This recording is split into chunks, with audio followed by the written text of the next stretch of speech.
दिनैनि नैबे जोंनि क'क्राझार जिल्लानि सिङाव थानाय थिथागुरि सालभेशन फाउन्डेशन बा रिहाब सेन्टाराव जोङो बारग' एनडिबि बा इउनाइटेड फराम एक्स एनडिबिआ जि समनिफ्राय एक्स एनडिबि बा इउनाइटेड फराम एक्स एनडिबि जों दाना लादों बे समनिफ्रायनो जों इउनाइटेड फरामा जोंनि माखासे समस्याखौ मावलांनायनि गेजेरजों आरो जोंनि माहारिनि जेनेरेशननि सायाव दानि जेनाखि माखासे एन्टि ससियेल खामानि मावबाय थानाय बे एन्टि ससियेल खामानिखौबो जोङो बोरैबा माहारिनि गेजेराव हाबनानै जों बोरै समस्याखौ समाधान सल्भ खालामनो हायो बे बुस्थुखौ नोजोर बोनानै जों इउनाइटेड फराम एक्स एनडिबिआ जिखुनु समाव माहारिनि बिपद आफद जायोब्ला जों बेयाव हाबगोन होननानै जों आगान होगोन होननानै जों बुंबाय जादों।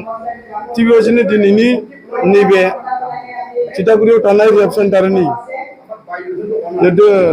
रिहाब सेन्टारखौ दैदेनग्रा मेडाम डाइरेक्टर दं आरो लोगोसे फंबाय बिमलमोननि दैदेननायनि गेजेरजों जोंनि इउनाइटेड फराम एक्स एनडिबिनि मिरुनि दैदेनगिरिफोरजों सावरायलायनायनि गेजेरजों बेयाव मोनसे हाबाफारि लाजागोन नामा बेबायदि सावरायलायनाय जों दिनैहाय बेयाव बाहागो लादों।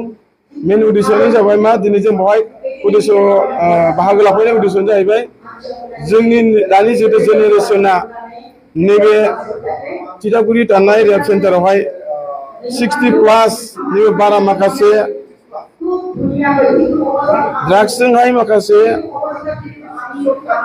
नांथाबनानै थानाय गथ'फोरखौ दिनै नैबे केम्पआवहाय दिनै बिथांमोना फोसाबबाय थादों।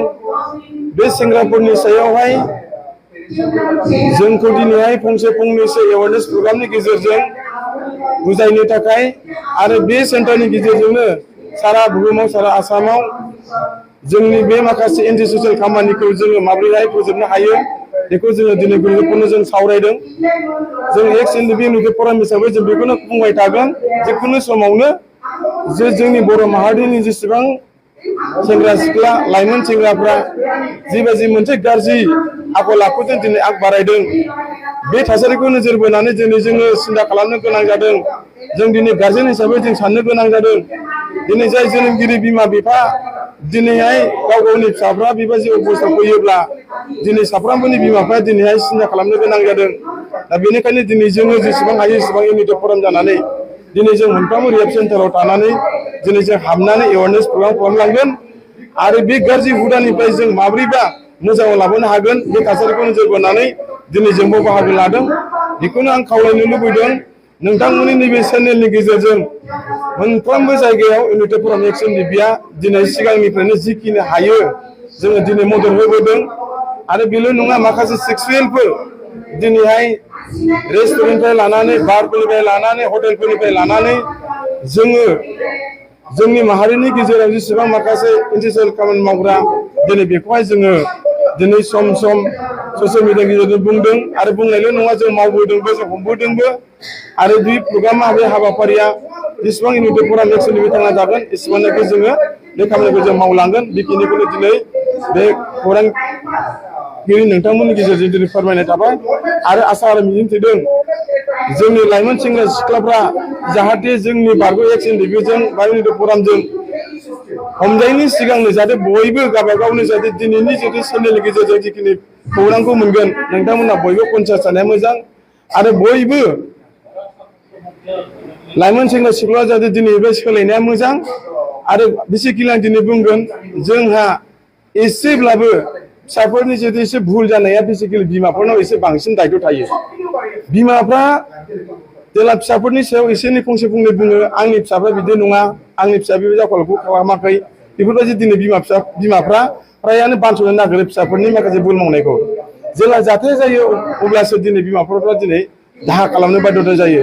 बेनिखायनो आं दिनै नोंथांमोननि चेनेलनि गेजेरजों इउनाइटेड फरामनि जानानै खावलायनो सानदों साफ्रोमबो जोंनि बर' माहारिनि रायजो राजाफ्रा गाव गावनि फिसाफोरखौ जाहाथे बेबायदि एन्टि ससियेल खामानिनिफ्राय जोङो सेभ खालामनो हायो बेखौ जों खावलायबाय आरो जिखुनु समावनो जोंनि इउनाइटेड फरामा दिनै नैबे रिहाब सेन्टारावल' जों प्रग्राम खालामाखै गुबुन गुबुन मिटिं दावथिं खालामनानै बेखिनि माथोखौ जों होबोदों बे मेसेजखौ जों होबोदों आरो इयुनाव जों होलांबाय थागोन। आसा आरो मिजिं थिदों जोंनि सेन्टारनि जेसेबांनाखि लाइमोन सेंग्राफोर दङ बिथांमोनखौ जों जेसेबां हायो एसेबां काउन्सिलिं होनायनि गेजेरजों जोङो एसेब्लाबो जों बुजिहोनो हागोन मोजाङाव लाबोनो हागोन जों बेखिनिखौ आसा आरो मिजिं थिनानै दिनै बे प्रग्रामखौ जों खालामनाय जादों। आङो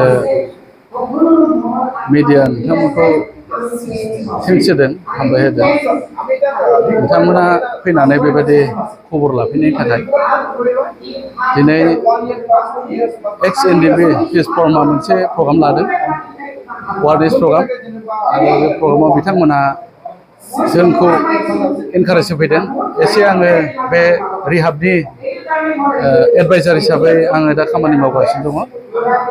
खारन बे गथ'फोरखौ बिराद मोनसे गोसोआव दुखु मोनो गाज्रि मोनो आरो बे गथ'फोरल' नङा बिनि बिमा बिफानि गाबनायफोरखौ जोङो माने गोसोआव बिराद जोङो दुखु मोनफायो।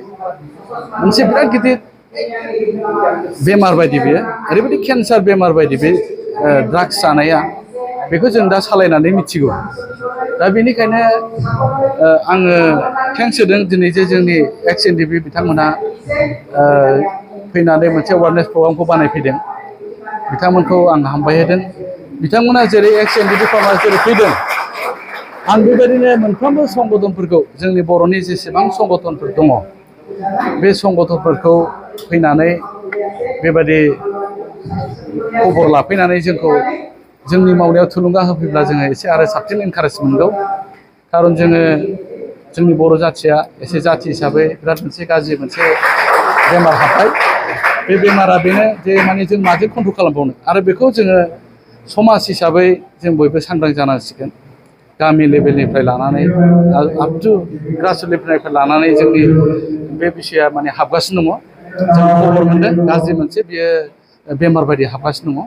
बेनिखायनो जोंनि समाजा बर' समाजा एसे सांग्रां जानाया मोजांसै नङाब्ला जोंनि जाथिया बे मोनसे लाइनजोंहाय नस्थ' जानो थांगासिनो दङ।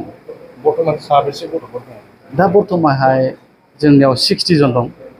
60 जन दं दा गथ'फ्रा बिदिनो फरायफुनाय गथ'फोर दुखुनांथाव क्लास 10आव फरायनाय 9आव फरायनाय क्लास 12आव फरायनाय बेबायदि लेभेलनि गथ'फोर जोबसो दानि बे गथ'फ्रा रिहाबाव दंफैयो। माने बिनिफ्रायनो जोङो माने सार्भिस होनो गोनां जायो। एग्जाम हैनो जोङो लांनानै क्लासाव लांनानै जोङो नेनानै बिसोरखौ फरिखा एग्जाम होयो। फरायनायनि थाखाय जों बेवहायनो सुबिदा होयो सिङावनो। दा बेबायदि लेभेलाव जोङो मावगासिनो दङ। दा बेनिखायनो आं मोनसे मेसेज होनो सानदों नोंथांमोननि गेजेरजों जोंनि बर'नि गेजेराव जेसेबांनाखि बर' संगठनफोर दङ बे बर' संगठनफ्रा एसे अननानै बेबायदि जेरै एनडिपिआ दिनै खबर लाफैदों बेबायदि खबर लाफैयोब्ला आङो मोजां मोनगौ गाहाम मोनगौ। खारन बे जोंनि जाथिखौ मोनसे प्रटेक्सननि मोनसे खामानिखौ जों मावनो थांगासिनो दङ। बेखौनो आङो दिनै बर'फोरनि गेजेराव मेसेज आं बे रिहाबनि गेजेरजों माखासे फिडबेक जों लादों। फिडबेक लानायाव जोङो फ्राय माखासे मानसिखौ जों मोजां रिजाल्टखौ मोनदों आरो बिदिनो सोरबाया थांफिनदों बोसोरनै बोसोरथाम थादों आरो बिदिनो सोरबाया बाहायफिनदों आरो फैफिनदों बिदिबो दङ फैफिननायबो दङ।